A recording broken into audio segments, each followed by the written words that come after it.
Good morning, comic book fans. Welcome back to Comics in 5 Minutes. I'm your ever-loving host, Shotty, and this is a very boring background at a very unflattering angle. I do apologise for this one. For some reason, today, the Surface laptop we use for the shop, which also can be taken to anywhere I want and record videos, is refusing to be unplugged. Every time I take it away from the power, even though it's showing 97% battery, it just turns itself off.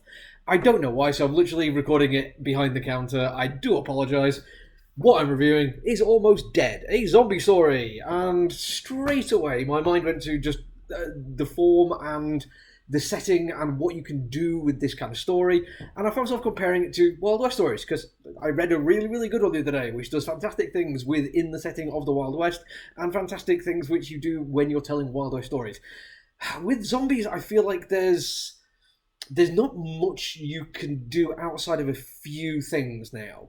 I like that you can mess around with how it's set. Like this one, the thing happens, but the woman, well, our main character, is unconscious for the first few days. It's kind of like a truncated 28 days later. I like that rather than it being like they're present for the day one zombie awakening. I feel like that's going to go like way more heavy into the action kind of thing, whereas this gives a chance to build up a little bit slowly.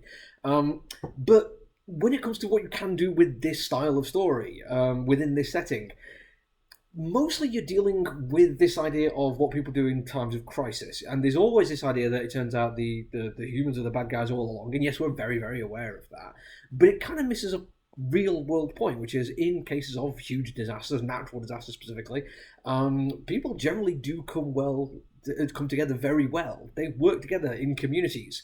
They help each other out. We have examples of this in the real world that are probably quite humongous. The things that kind of get in the way of that are government structures, policing kind of gets in the way of this, and people who want to make money out of it, disaster capitalists and the like. But in zombie fiction, when we see it, it seems like every time people get together, it's always against other people, and there's always dangerous seeds being sowed amongst it, and people are using very, very petty things to argue with each other. Nobody trusts each other, and eventually it all falls apart. And I kind of get the idea that quite often there is a catalyst for this. It is the guy who thinks he's better than everyone else, who wants to be in charge, somebody who wants to basically use this to their own advantage, all this kind of thing. And I get that there is an unsubtle point there to be made, which is just don't do that in times of disaster. Don't work with people who are just there to look out for themselves. If people are trying to screw you over, move away from them. I do kind of get that. Also, don't trust big government, don't trust the police. The stuff that I'm agreeing with here. But it's so often done as more of a case of it was always going to have fallen apart. Now, in this, we don't even get close to that. But it was where my mind was going of like, what kind of stories can we tell? And thankfully, the writer of this one, a guy called Galaxy, I'm assuming gender, I do apologise, a person called Galaxy, was actually playing with the idea of isolation more than anything else. We get the few character beats we do get from our main character is that she is kind of on her own quite a bit. There's problems in her family when she was a child. She's going back to see people she hasn't seen for a long time. She's going to surprise them. But when she wakes up 3 days after the event, she's almost completely alone. The only people she sees are at a distance through glass, and she doesn't really know what's going on in their lives. She hasn't got any connection with them. They're zombies. But when she does see someone who's alive, even that doesn't really move her out of her zone of just being on her own. Now, there's some issues with her own trauma, like actual physical trauma at this point, but this isolationist feel is really kind of nice. But that's all it really does. It has some nice setting points, like the fact that it's in the early 2000s. The main character is on a really clunky vintage BlackBerry, and I apologise to every single Gen X person by referring to a BlackBerry as vintage, but that's just what we're dealing with here.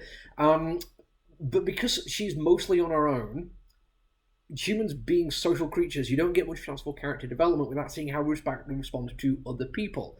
We get a couple of flashback moments, which are kind of cool, and we get her on the plane landing wherever she's going before it all kind of kicks off. But that's it. The rest of the time, they're going full on for the isolationist vibe, and that doesn't leave much room for character growth, unfortunately. It's well enough written. There's certainly like some nice nods to it, and it looks great. The artist, Ryan Benjamin, has quite a solid Steve Dillon line to his work, which I quite like. His characters do look fantastic as a result of this. And when we get to some brutal violence, it is exceptionally brutal. It isn't unsettling, though, which is kind of nice. I mean, I could get into an entire thing about like zombies being one of the few things we're just allowed to kill on screen or on page whenever we want without any kind of repercussions. But in this case, it's more what the zombies are doing to the human.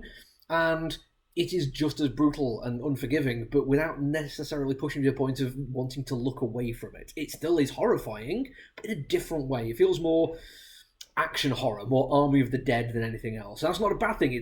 A talented artist did that, but I'm hoping again we might see more. Like if we're going for a slightly different type of horror with Isolation, the brutal nature of this fight scene that we do get in here might change up, and we might see something more. It is just an issue 1. It does have some promise. But I think if it doesn't find some more interesting to do in the next couple of issues, I might bounce off it. But we'll see how it goes. I certainly enjoyed the first enough that I'm going to read issue 2. That's it from me for now, and hopefully next time you see me, I'll be having slightly more interesting background for you. Until then, though, look after yourself, everyone. Stay safe. Bye.